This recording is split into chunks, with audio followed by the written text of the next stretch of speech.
ये तो अच्छी बात है। माननीय पाठक जी हमारी पार्टी में, माननीय योगी जी स्वयं संत हैं। जन्म भले ही क्षत्रिय घराने में लिया, लेकिन आज उन्होंने वर्ण कर लिया। हमारे यहाँ वर्ण व्यवस्था थी, अगर कोई पठन पाठन करता था तो ब्राह्मण हो जाता था, तो बिजनेस करता था, ये सब जानते हैं। सेवा करने वाला शूद्र है, तो ये जातीय व्यवस्था नहीं थी। वर्ण माने वर्ण करना, चुनना।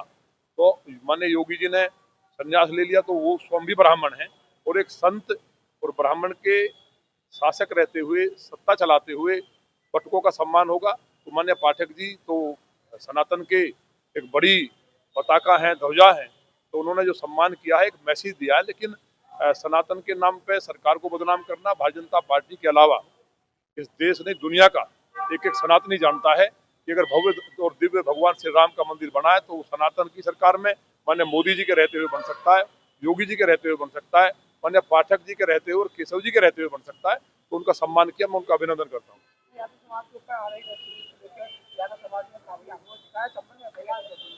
ये तो अच्छी बात है, और जिसने भी बनाई है उसके ऊपर रासोका लगे। अपनी मूवी चलाने के लिए कभी घुसखोर पंडित बनाएंगे, कभी यादव समाज का नाम बदनाम करेंगे। हमारे महापुरुष इनको दिखते नहीं है, उनके ऊपर नहीं बनाएंगे। तो इनके खिलाफ रासोका के तहत कठोर कार्रवाई हो, क्योंकि इंटरनल सिक्योरिटी का मामला है, दंगा हो सकता है।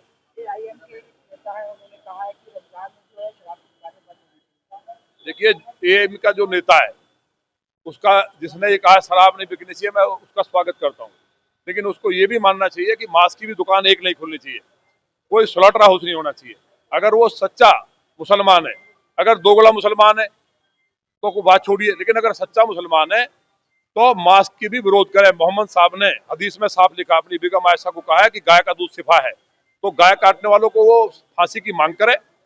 और मोहम्मद साहब ने कहा मांस से बीमारी फैलती है, अपनी बेगम आयशा को, ये हदीस में लिखा है। तो मोहम्मद साहब इसका मतलब मांसाहारी नहीं थे, शाकाहारी थे। और मैंने बहुत पहले कहा था लौकी तोरी खाते थे। तो मोहम्मद साहब जब मांस के विरोधी थे तो मांस का भी विरोध करें। एक भी दुकान मांस की ना खुले जो शराब की बंद करने की बात कर रहा है। तो अगर वो मांस के लिए और गाय के लिए मांग करेगा तो मैं उसका स्वागत भी करूंगा। भारत बज़ लाइव, हर खबर में भारत।